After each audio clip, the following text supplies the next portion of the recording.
We're going to jump right back into the questions, starting with Ariel Metropolis. Mayor Craig, you've said that you want to, quote, ban the sale of weapons designed for war, including semi-automatic guns and high-capacity magazines. Our question is, what would you do with all the weapons which would fall under this category that Granite Staters already own? So, Ariel, thank you for the question. And you know, just yesterday, schools in Portsmouth were in a lockdown because they found a bullet on a school bus.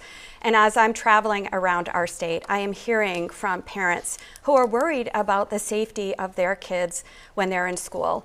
So I have put forward a common sense, comprehensive plan to address gun violence in New Hampshire. It includes things like universal background checks, red flag laws, and preventing guns from being brought into schools. I want to make sure we're doing everything we can to keep guns out of hands of people who may hurt themselves or hurt others. I am not interested in taking guns away from responsible gun owners. But you know, my opponent, after 20 children were shot and murdered at Sandy Hook Elementary School, she was the only senator in all of New England to vote against universal background checks. We cannot trust Kelly Ayotte when it comes to protecting our families from gun violence. Senator, 30 seconds to respond. Ariel, I don't think she answered your question about what she would do with the people that actually own these firearms that are law-abiding citizens.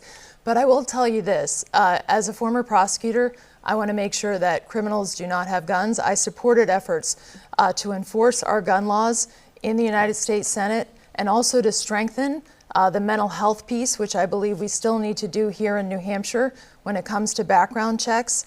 But I'll also respect the Second Amendment rights of law-abiding citizens in this state. Senator Ayotte, our question for you, heard Mayor Craig mention gun violence in schools. The reality at schools across New Hampshire is that kids and teachers now need to go through regular drills to try to prevent as many children as possible from getting killed if there's ever, God forbid, a mass shooting. The Sununu administration has already spent millions of dollars ramping up security at schools. So if you believe that stricter gun laws aren't the answer, what can you say to parents tonight that you will do as governor to prevent a tragedy from happening?